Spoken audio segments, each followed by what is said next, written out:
is an imprint within us. It has wired our mind. If you think of religion, every Sunday we wake up and we dress up, we go to church, right? It's part and parcel of that. It's very much a colonial institution. So to argue that colonialism brought all these problems then will be a misnomer. But of course, we do have to appreciate the impact of colonialism on Africa and Africans, right? How maize became one of the major staples in Southern Africa. Pap of a white maize is very much an introduction via the colonial system to feed your workers. So in other words, black people cannot. But we know that history has proven that it was actually built by black people.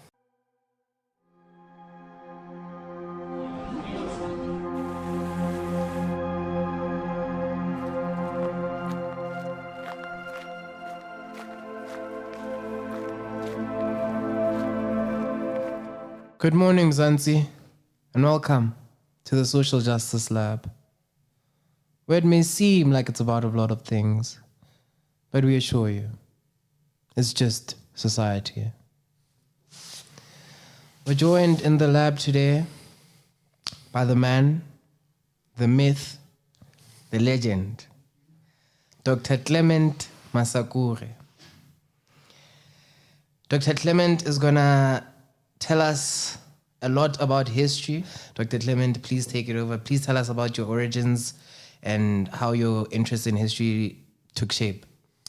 All right, thank you very much. I grew up in Zimbabwe, and it seems like in Zimbabwe one is always surrounded with history. Growing up in the 80s and 90s, the liberation struggle for justice in Zimbabwe that ushered in independence, it's more or less surrounds us. So there is so much in terms of history. So in terms of someone, I think something that's always there, you know, like within the area where I grew up. And of course, I also then majored in history at the University of Zimbabwe, where I did my undergrad in majoring in history and economic history. And then I did a master's in economic history. And then I went to the US, funny part in the sense that I went to the US to do African history. And then after I completed my PhD, I came back to Zimbabwe for about 6 months. Then I came here to the University of the Free State as a postdoctoral research fellow. And now I am in the history department. Currently, I am the academic head of department. I've been with the department since 2018. Yeah. Okay. Well, that's a very impressive academic journey, and we just want to make it clear again that Dr. Clement here is here in his capacity as Dr. Clement Masakure and not as the head of Department of History at the University of the Free State. So please tell us about your work on the history of diseases in Southern Africa. All right. You see, every day we encounter diseases. Our life experiences are informed by how healthy we are, and sometimes by not how healthy we are. Diseases and health are extremely important for us in terms of that's how we live on an everyday basis. And within this, you have to think about the impact, for instance, of diseases on the society. So recently we're coming out of COVID-19.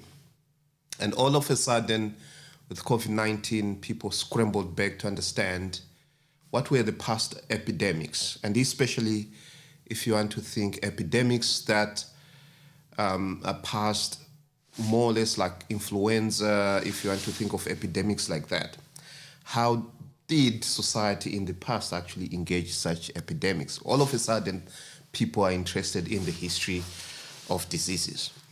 But my interest in terms of that really comes from my own experiences with the health sector in Zimbabwe. By the 2000s, you really see that in Zimbabwe, the health sector was really struggling in terms of providing services to your ordinary people, your mothers, your children, who in most cases actually are the people who uses hospitals. And at the same time, there was, this argument, and I think I mentioned that to you earlier on, to say the past was better, that past governments actually provided services in a better way, that the health providers in the past actually did a very good job.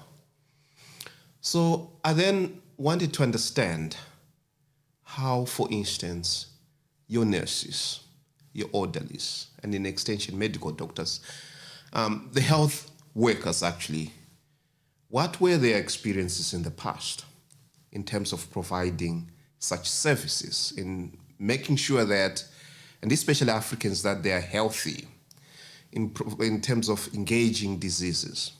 Is it any different from the past? What exactly were their stories when they're working within these hospitals, and especially in colonial period, where you have a hierarchical structure of the hospital system that is mainly informed by racism and colonialism? What exactly were the experiences of these men and women? How did they negotiate the hospital spaces? I came to realize that the hospital space is much a colonial institution as much as it is an African institution. It is a colonial institution in the sense that in pre-colonial Africa, at least, we do not, or there were no hospitals at all. The provision of services was done within homesteads. And again, it's mainly responsibilities of women and girls in terms of providing the services. With the introduction of hospitals, a colonial institution, did it remain a colonial institution, or there are various ways in which Africans actually try to turn it into their own? So if you want to see that the majority of nurses being state-registered nurses, or being your nursing orderlies or nursing auxiliaries were Africans, we begin to notice that they much turned that institution into an African institution, in the sense that they were the major providers of health services. But at the same time, the people who are actually using such services are mainly Africans. It's a story of Africans, how they engaged colonial institution, how they actually engaged new diseases, colonial diseases. If you want to think your tuberculosis, if you want to think diseases such as silicosis, these are mainly diseases that are caused by industrialization and urbanization, your malnutrition. So in other words, you have Africans now engaging colonial diseases within colonial institution and trying to ensure that their fellow Africans do have a healthy life. Yeah. I think that's very, very interesting, and it ties beautifully into this point of what's your take on the idea that certain diseases were intentionally introduced to cause detriment among the native African community? Now, you made the point here that some of the diseases were a matter of unintended consequences of, of industrialization and sort of the things that pollution, I'm assuming, brought on. However, there's this notion, separate to that certain diseases were introduced to destabilize, again, the native African community, such as how smallpox was introduced to the Native Americans in America. What's your idea? What do you think that's a valid idea within the context of the colonization of Africa?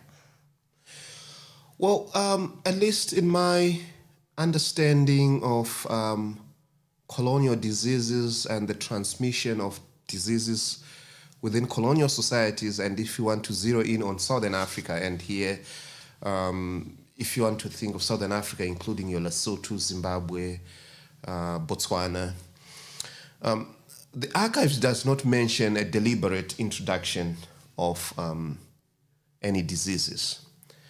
They were more or less, I would like to argue, unintended consequences, because they as much as ravaged white communities just as they did ravage black communities. Yes, you did mention the issue, for instance, of smallpox amongst Native Americans, and especially if you want to think that deliberate infecting of blankets, and then blankets being distributed to Native Americans, and in the process being part and parcel of a genocidal project, if you want to actually argue. You do not have that, at least my reading, you don't have that in Southern Africa. So if you want to think of diseases such as, venereal diseases such as syphilis, for instance, they do travel across the world in terms of, if you want to think, your sailors. They do arrive at the Cape, and of course there are relationships, and then they spread into the interior. If you want to think of industrial diseases such as I've mentioned, your silicosis, if you want to think of tuberculosis, if you want to think of silicosis, tuberculosis, if you want to think of malnutrition, again, it's not deliberate in terms of how they're spread. But one can argue that the manner in which sometimes they were framed, and sometimes the manner in which the state, the colonial state and mining companies responded to, was at times informed by racism and race. You do find that certain diseases that became more or less prevalent amongst African people, you do not have the state being so much involved in terms of making sure that such diseases are not exactly cured, but are contained. And sometimes there is a racist conceptualization that that Africans are more prone to these diseases than white people. And you do have your the migrant laborers spreading such diseases in rural areas where, again, within these rural areas, there aren't enough medical facilities to engage such diseases. So to answer you, I know I've been like circling, but to answer you, within Southern Africa, there isn't a deliberate spread of diseases. But what I can argue is that the companies, the mining companies, and the colonial state, in most cases, they will sacrifice African health at the altar of profits. There is less investment in terms of medical facilities on the mines. It doesn't matter where it is. It's either on the Rand or the gold mines in Zimbabwe, or if you want to think the copper mines, the copper belt in Zambia. There is less investment in terms of medical facilities, and because the majority of the sufferers are blacks, they end up, taking such diseases in rural areas. Yeah. Mm.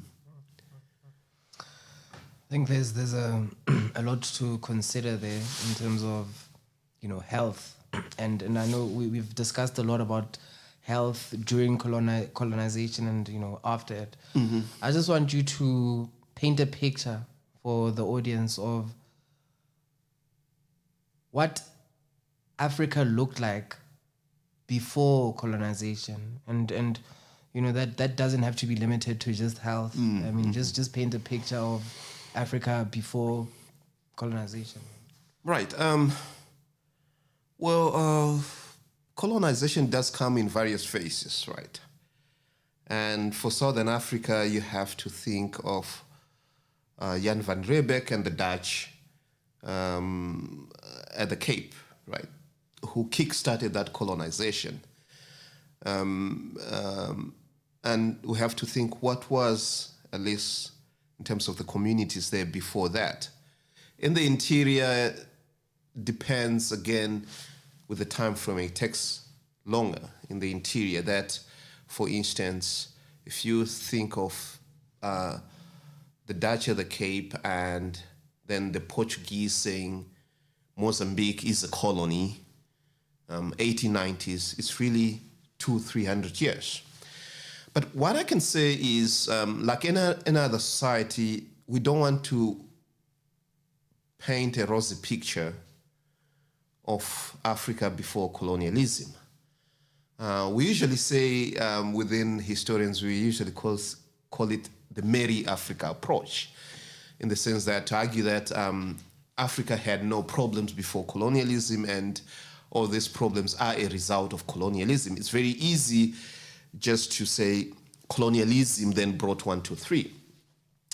I think Africans, as any other society, they had their own issues that were internal. You do have internal conflicts. You do have struggles. These being either struggles between various societies, these being either struggles between your chiefs and your ordinary, like people within a particular chiefdom, or the struggles for mastery between different chiefs. Of course, you do have violence, and by nature, humans are violent irrespective of who they are. But you do have love. You do have people who are engaging amongst each other. You do have trade. If you think, for instance, that Mapungubwe, right, that's very much pre-colonial, right? Mapungubwe, Great Zimbabwe, they actually traded with East Africa all the way to China, right? Long distance trade is there, as much as they traded amongst themselves. So, you do have diseases incidences. You do have, if it is within some parts of West Africa, North Africa, aspects of slavery or unfree labor, So I'd like to argue that Africans were as much complex. Their history was much complicated. It's not a Merry Africa approach that we should argue for. As human beings, there's conflicts, but there are moments of love. There are areas where they agree and there are areas where they do not agree. So to argue that colonialism brought all these problems then will be a misnomer. But of course, we do have to appreciate the impact of colonialism on Africa and Africans. Mm-hmm. Yeah. Just speaking on that, the influence that you talked about, would you say that, or rather, let me reframe that, was there a, and here I'm just asking you from your personal opinion and not, you can get as subjective as you'd like right, here. Yeah, it's not but would you think that there was some sort of mental conditioning that was affected by the designers of the colonial agenda, which is still prevalent today by means of, generational, a sort of generational curse, for lack of better words, that was introduced by the colonial designers again, that is still prevalent today? Or colonialism runs deep. Whether it was intended to do that or not, there might be a debate, but its impact runs deep. Just look at us. We're engaging in this conversation using a colonial language. I should be speaking to you either Sesotho, Tswana. We should be engaging in an indigenous, like in an indigenous language. it really runs deep, colonialism. Its footprint is very, very difficult to do away with. In the sense that if you think of the education system itself, what it's intended for, what it's designed for, the final product that comes out of it. We are as much colonial beings in the sense that we are using a colonial framework of an education system. It doesn't matter that I'm teaching at UOFs, right? But there are many times when you say to yourself, this is much a product of colonialism. Aren't we perpetuating colonialism in various ways?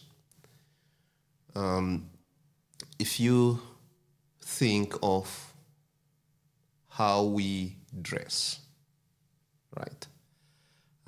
You and me are more or less dressed like Europeans. Sometimes to the extent of you find a black man with a jacket and a tie when it's very hot, more or less imitating a British man. You get what I mean?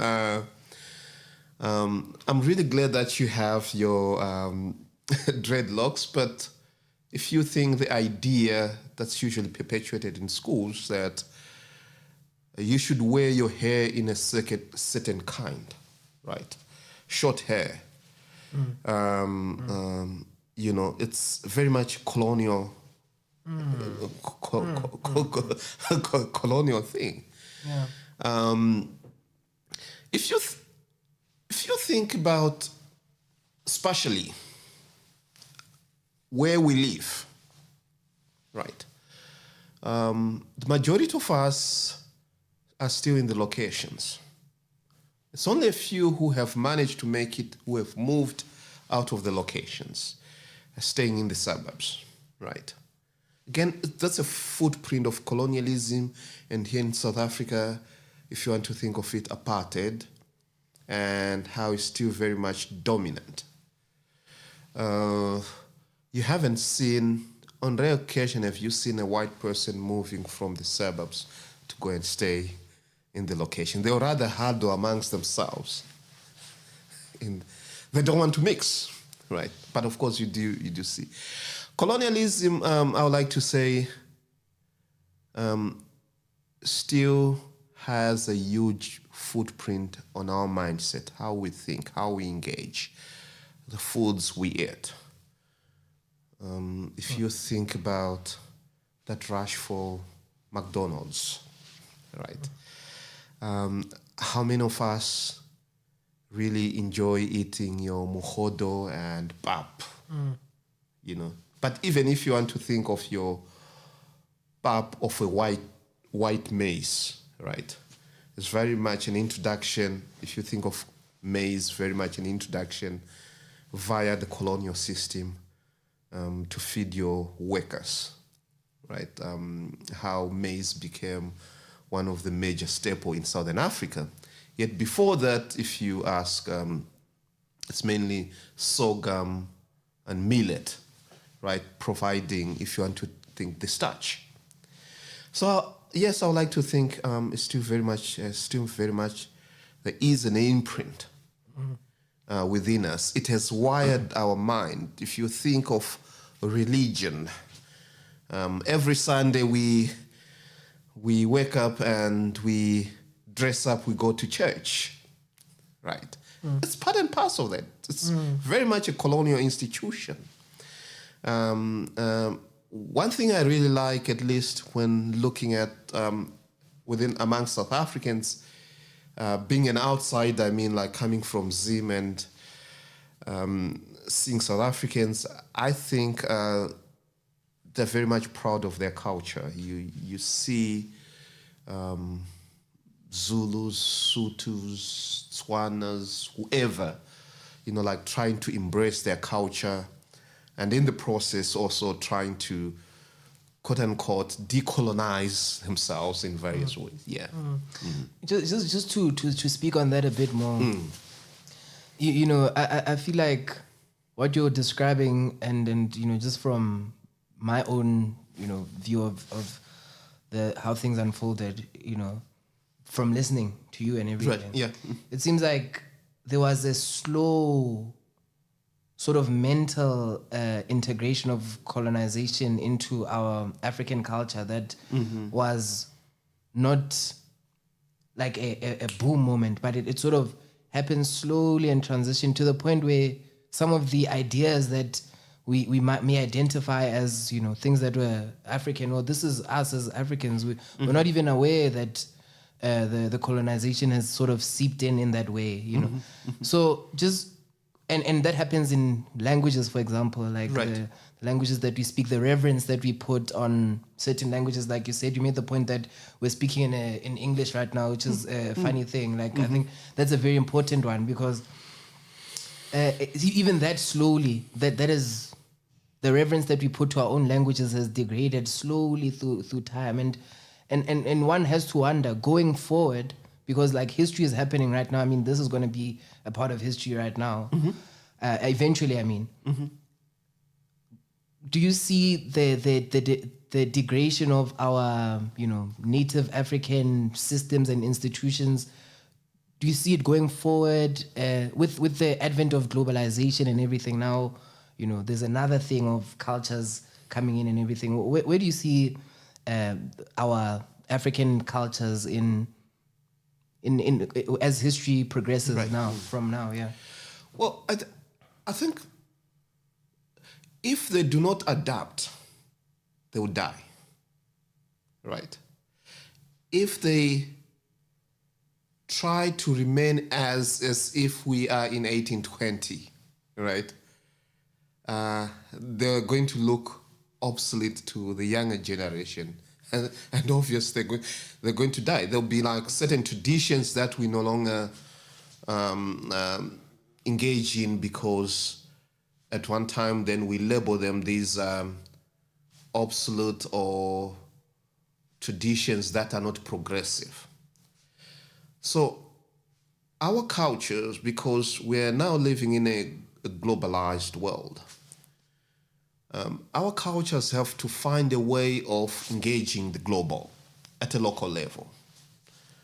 Engaging the global, and in the process, when engaging the global, asserting themselves and ensuring that they still remain relevant.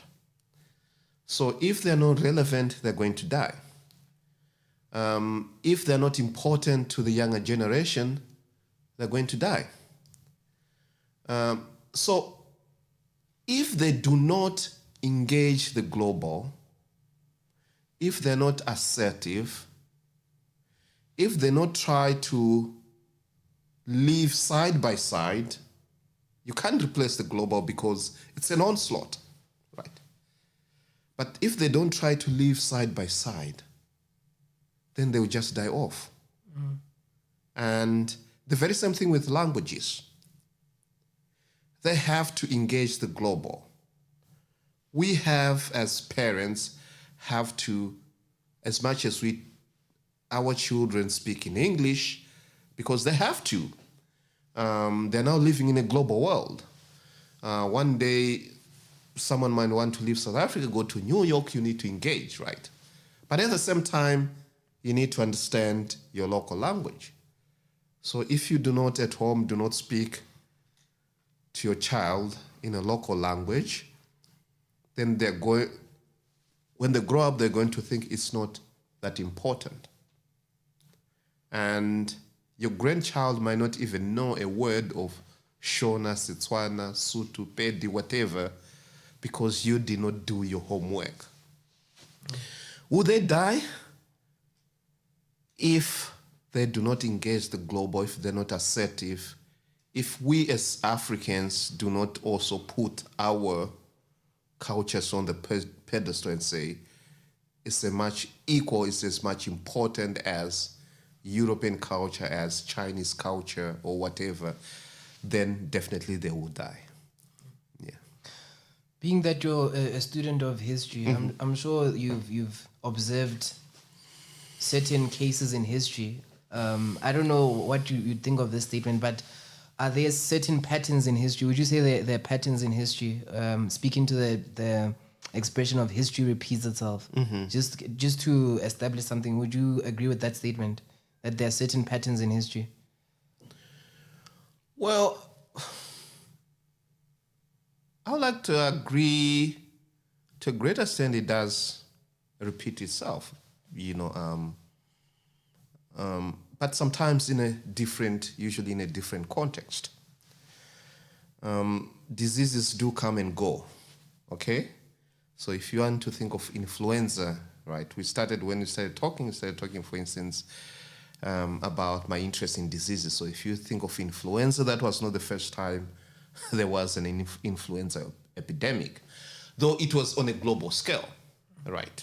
The first time if you want to think on a global scale, but then one has to think what is a global during that time. 13th, 14th century, you have a Black Death in Europe, and they're thinking of their globe during that time and say, it's ravaging the entire world. Fast forward 2019, we do have COVID. Again, it's repeating itself. There are various ways in which history repeats itself, but I would like to argue then sometimes the context then differ. Are we still going to find Europeans colonizing us in the manner they did in the 1800s? No, right? But are you going to find new forms of colonialisms? Absolutely. That's what I wanted to go. So I think we should just go run with this one. That's where I was going.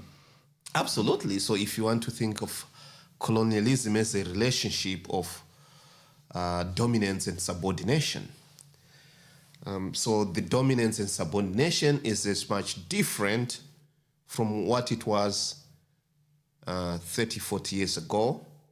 Now it's in a different form. So if you want to think in what we call the second wave of imperialism, you actually do have Europeans coming and colonizing the rest of Africa and, of course, Asia, and establishing colonial states, if you want to think of the states, a state itself, South Africa, Zimbabwe, there's very much European institutions. Then at one time, that idea becomes obsolete. And you have your colonial masters withdrawing. And when they withdraw, of course, they gave us the flag and anthem, independence, if you want to think of it. We do have the right to choose our leaders. We sit in parliaments, which are in itself European institutions. We govern more or less as Europeans govern themselves in Europe. If you want to think of our constitution, it's fine, right, in the sense. But if you want to think of what Kwame Nkrumah spoke about, neo-imperialism, we do have new forms of imperialism. And here in the sense of economic imperialism, do Africans control their resources? Begin to think, maybe, maybe not. All right? If you think of what happened in the Congo, for instance, the post-Lumumba period, the companies, banks being run, Belgian run. Belgium still have a significant imprint on the control of resources. Of course, with the collaboration of your leaders, elite leaders. Can you say they sold out? Maybe, if you want to go that way. Are these people also trying to survive? Probably, I'm not so sure. And here in South Africa, we talk about white monopoly capital, right? I think if you I don't want to go political, but if you think of the EFF is the one that really pushes that and argue that black people do not have control of their resources. So it's in one way continuation of colonialism in the sense that as much as you have political freedom, you have the right to vote, but you don't have control over your resources. Your resources are controlled from London, Brussels, New York. And now, if you want to think of it, your resources might be controlled from Beijing.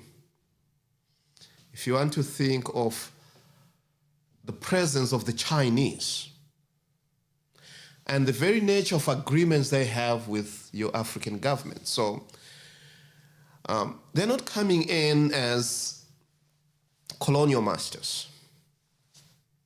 They're coming in more or less as partners, but in a very unequal way, to the extent that they are more or less repeating the idea of extracting resources in Africa, and those resources being processed in China.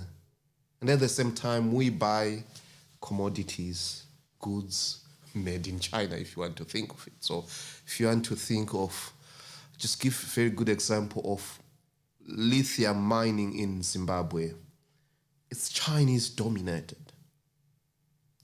And of course I say like with, you have to think the complicity of your leaders, right?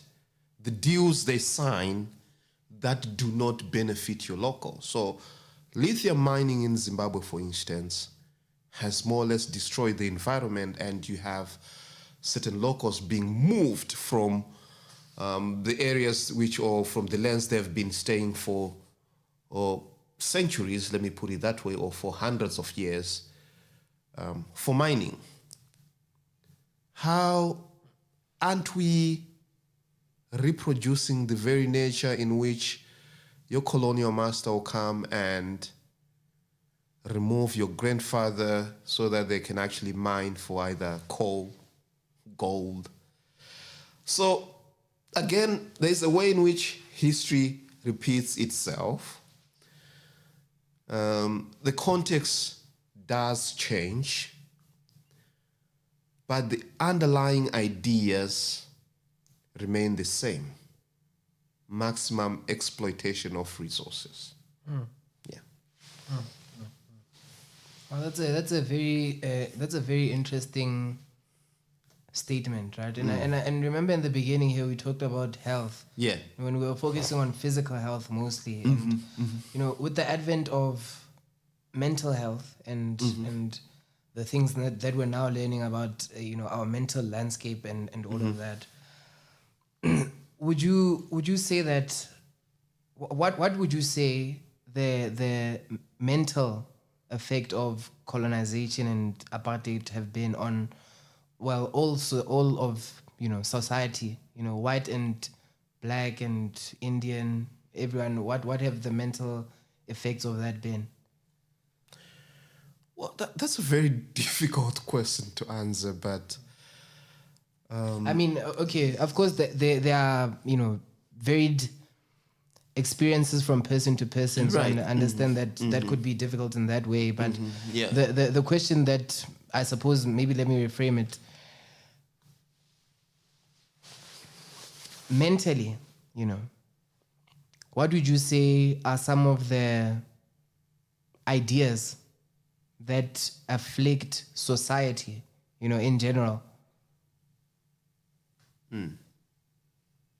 Because of apartheid and colonialism. Yeah, as a result of those things, since we have been, you know, talking about that period of, Right? if there are any. No, absolutely. So I want to go to the idea of tribalism. I'm not arguing that there wasn't the idea of difference. So if you think of tribalism as something that brings in difference, to say, I am Ndebele, you are this, and you are this.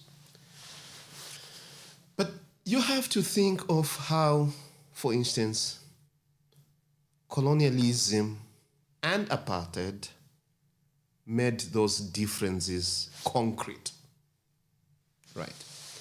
And still has implications today. So if you want to think of that, someone will say, oh, these Ndebeles are like this, or these Shonas are like this, or these people are like this. We've already framed ourselves within a colonial mindset of difference, where people stay, for instance, informed, again, by apartheid, by colonialism. So if you want to think of the Bantu, the Homelands Project and its implication. If you want to think of the very idea that we can argue that certain people do not belong to this space, right?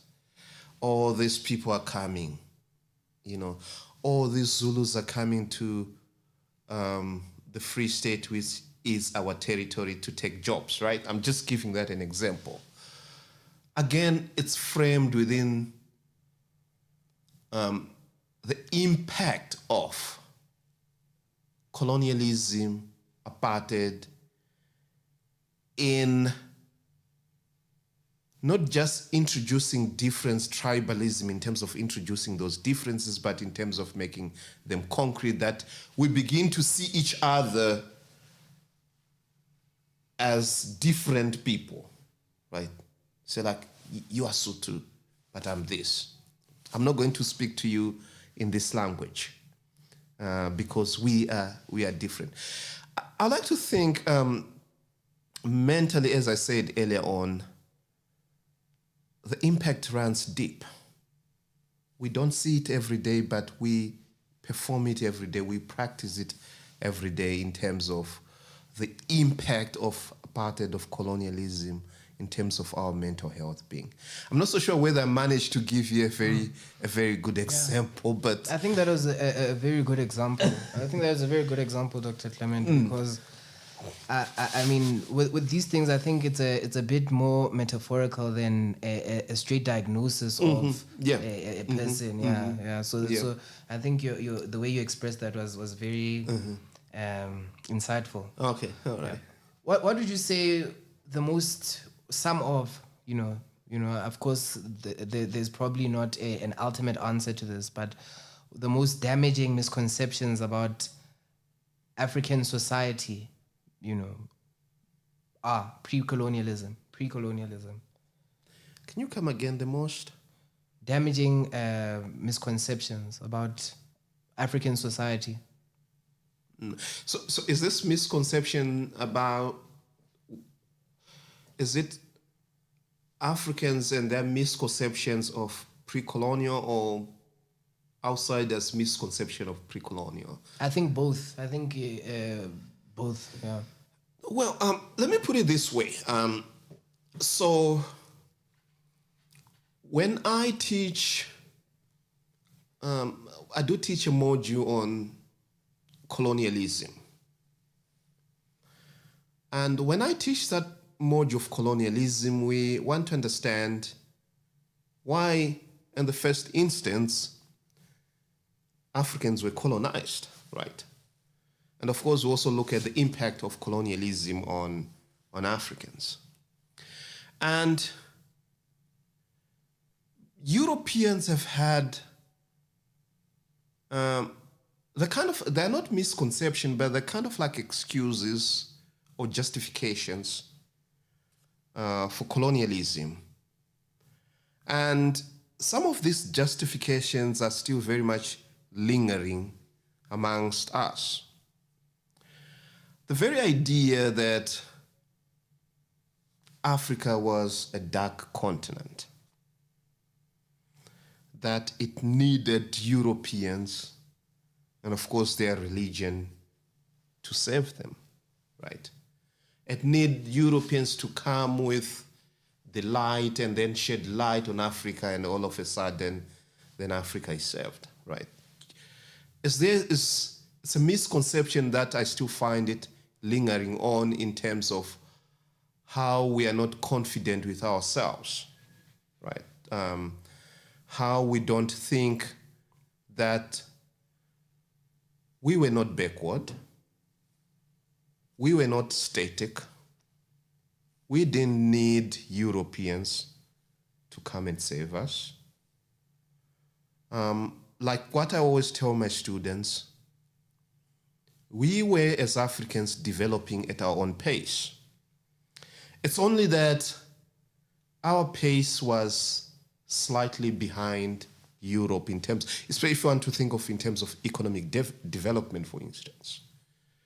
Of course, you do have certain areas in Africa where they were still not as advanced in terms of economic development as in Europe, for instance. But you do have certain parts in Africa where if they had been given an opportunity, they would have actually caught up with Europe in terms of economic development. So I give example, for instance, if you want to think of Egypt, the 1830s, 40s under Muhammad Ali, if you think of how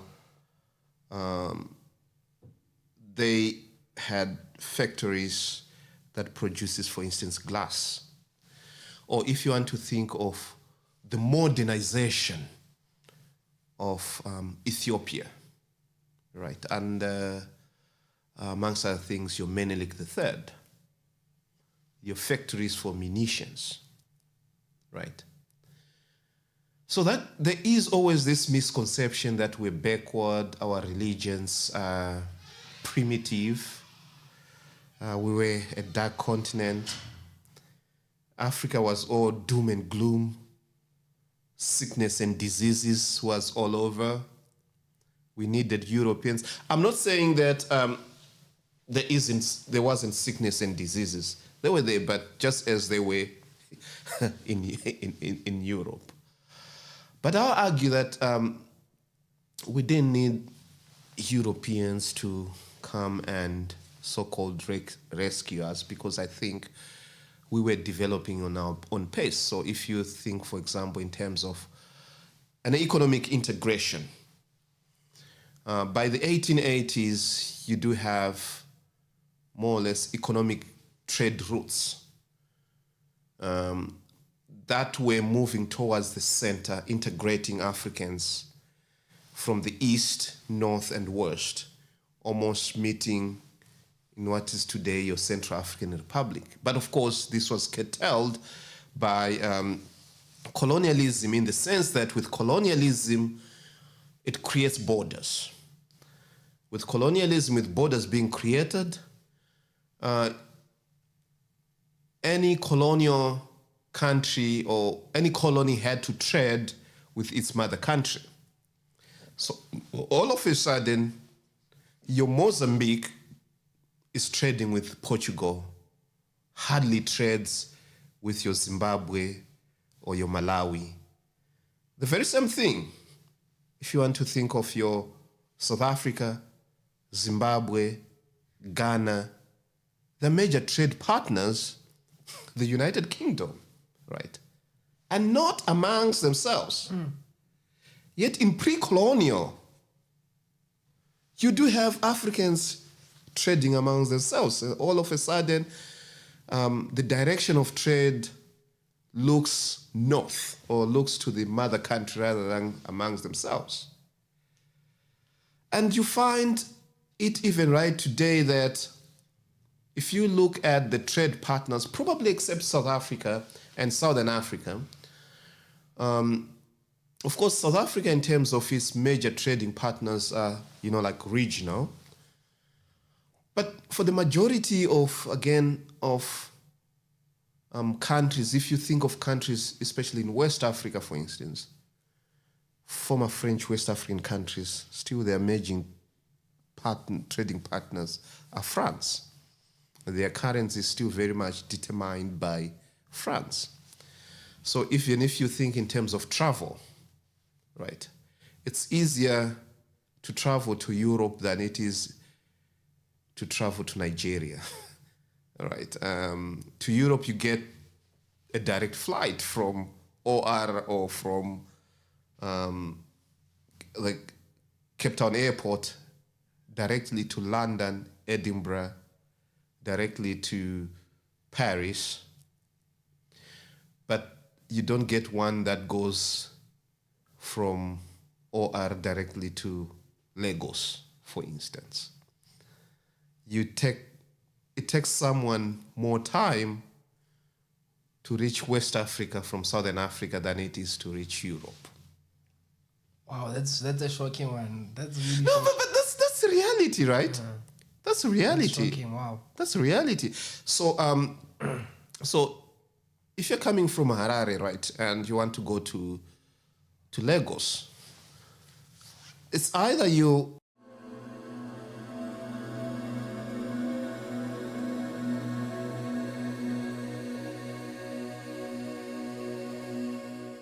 We apologize. We just experienced some technical difficulties there. How fortunate we are to be South African, or African rather. You know, in certain places, we would have thought that the government had come in and stolen the tape because we're, again, exposing such severe truths. So, yeah, we're back again with Dr. Clement Masakure from the doctor himself. Now, you were telling us about sort of the bureaucratic restrictions that are prevalent within Africa as opposed to the West. Please tell us more about that. Yeah, thank you. So we're talking about probably the legacies of colonialism, if you want to think of it. And I think initially I had mentioned about how if you think of the trade, colonial trade was geared towards the mother country, if you want to think of it. Then I mentioned the issue, for instance, if you want to think the integration within African states is very much was very much affected by colonialism to the extent that even when it comes to issues, for instance, of traveling, it's very difficult for one to travel from one African state to another. Worse if it's from Southern Africa, for instance, to West Africa, in terms of flying, are there direct routes? Probably not. You have to kind of like go through various airports, and you take more time to reach Lagos if you're coming from Johannesburg than someone coming from Johannesburg to Edinburgh, London, etc., Paris, exactly. And even so is the very fact that you need visas, for instance. It's a very funny thing that you actually do need visas to travel to certain African countries because you do have a certain particular passport. I know here in Southern Africa, there's now an agreement within Southern Africa that as soon as to cross the border, you only need a passport. You do have an agreement, for instance, between Namibia and Botswana now that you actually do not need a passport, you just need your ID card to travel between Botswana and Namibia. But still very difficult for many Africans to travel within Africa. You need a visa to go to a particular country, and sometimes you're given like 3 months or sometimes a month. And these are all, if you want to argue, the legacies of colonialism, if you want to think of it. Pre-colonial, there wasn't anything like that. I'm not saying people wouldn't ask you, hey, where are you from? Obviously they would, because they want to know. Of course, people didn't move that far, again. But there weren't as many restrictions as they are to travel between nation states, if you want to argue, or between spaces in pre-colonial as they are right now, as they are today. Yeah. Wow. I think that's a very insightful thing into something that we didn't touch here today as much, which is the partitioning of Africa. But Right. I think we'll have to save that one for another day, since in the interest of time. Now, Dr. Clement, I know we've discussed a lot of severe truths here today, and gut-wrenching truths, indeed, things that are not so easy to digest. And we're thankful to you, our fellow experimenter, for joining us in the Social Justice Lab today and taking some of these gut punches with us. And we hope from these gut punches your abdomen will strengthen and you'll be able to jump to greater heights as a result of stomaching some of these truths. Now, Dr. Masakure, I want us to end this on a positive note, on a happy note. I know it sort of seems like we've been focused on sort of all of the negative things, and there is some beauty in history. And I'd just like you to, in closing off, just tell us some of the beautiful and more positive things that have unfolded in history, pre-colonialism, during, and after. All right. Look, from Africa, from antiquity, the ancient times, to the present, has contributed in one way or another, positively, sometimes negatively, to world history. If you want to think about, if you go back to the Egyptians, the pyramids, the knowledge that was being produced. Yes, there is a debate who exactly the Egyptians were, but if you read Sheikh Anta Diop, it really tells you that they were black people, they've contributed so much in terms of science, mathematics. If you think about universities, for instance, as Timbuktu, right? Just as much shows that Africa, as again going back to what I mentioned, was not as backward as Europe, argued it was. If you think about just north of Limpopo, the stone structures there, which I always tell my students, you need to visit. Unfortunately, you have to cross the border, and you need a passport to cross that border. But it's 3 hours drive from Messina. You have your Great Zimbabwe. Those beautiful and wonderful stone structures that demonstrate the talent and ingenuity of Africans, that you're able to build structures without mortar, right? And when Europeans saw those structures, they, in their arrogance and racist arrogance, they argue that black people could not actually build these things. This might have been the lost offer. This might have been a lost kingdom of the Phoenicians. So in other words, black people cannot. But we know that history has proven that it was actually built by black people, right? So if you think of your Great Zimbabwe, but also if you just want to think of the vibrance of Africa, the culture, what I really like about what I've noticed here, and especially here in South Africa, and we're talking about culture and whether they remain relevant or they'll die, I've noticed that black people here, they're really proud of who they are.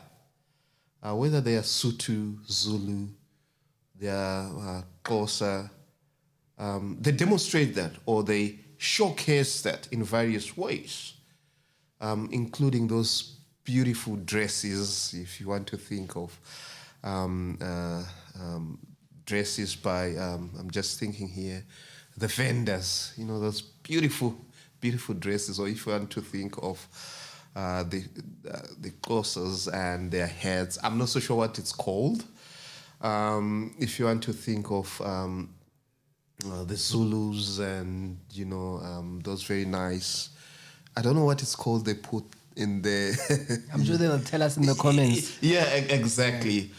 It's beautiful, it's wonderful, and it's something that I have noticed, like South Africans are really proud of their culture, and it's something they should continue, like doing that, because if you do not do that, within 2-3 generations, it becomes irrelevant and it dies.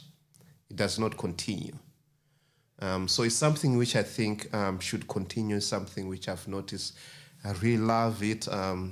If you think the idea of weddings, you have the African part of it, right? That's wonderful. So in other words, I would say there's so much positive things that are happening in Africa. It's not a dark continent. It's not a backward continent. It's not a diseased continent. It's a continent that's very vibrant in terms of its culture, in terms of its people. The beauty of Africa is its diversity. You travel from Southern Africa to East Africa, you meet diverse people and their cultures, and they showcase that, and they're proud of that. It's something that we as Africans should continue. Yeah.